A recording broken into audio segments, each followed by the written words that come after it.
ஓம் ஸ்ரீ கிருஷ்ணாய பரமாத்மனே நமஹ. அஜோபி சன்னவ்யயாத்மா பூதானாமீஸ்வரோபி சன் பிரகிருதிம் ஸ்வாமதிஷ்டாய சம்பவாம்யாத்ம மாயையா. பகவான் ஸ்ரீகிருஷ்ணர் அர்ஜுனனுக்கு அவதார தத்துவத்தை உபதேசித்துக் கொண்டிருக்கிறார்.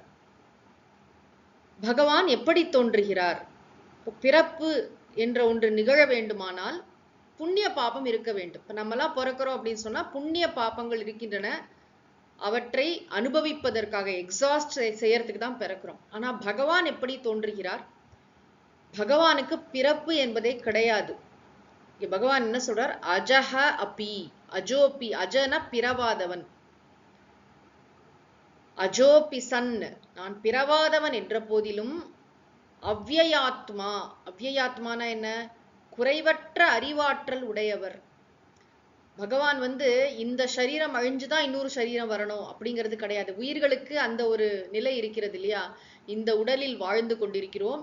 இந்த உடல் இறந்த பிறகு இந்த உயிரானது வேற ஒரு உடலுக்கு செல்லும். அது உயிர்களை பொறுத்த விஷயம். ஆனால் பகவான் எப்படி இருக்கிறார்? அவதாரம் செய்யும் பொழுது அவர் அப்படி தோன்றுவதில்லை. அவர் தன்னை தோற்றுவித்துக் கொள்கிறார். ஒரே நேரத்துல பார்த்தா ராமாவதாரம் நிகழும் போதே பரசுராம அவதாரம் நிகழ்கிறது.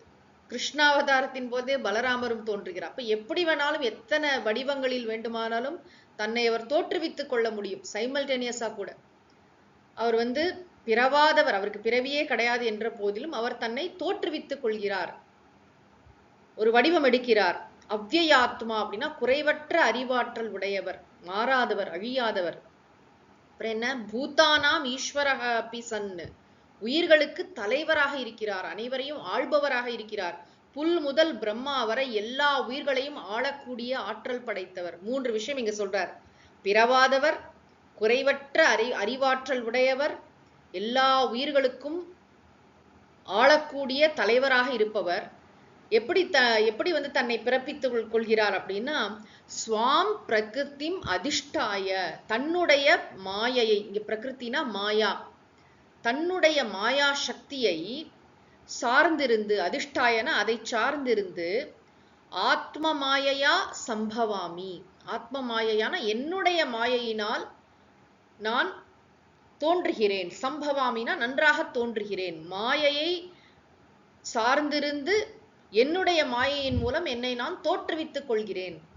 இப்போ உயிர்களுக்கும் இறைவனுக்கும் என்ன வித்தியாசம் அப்படின்னா, மாயா சக்தி என்பது இறைவனுக்கு கட்டுப்பட்டது.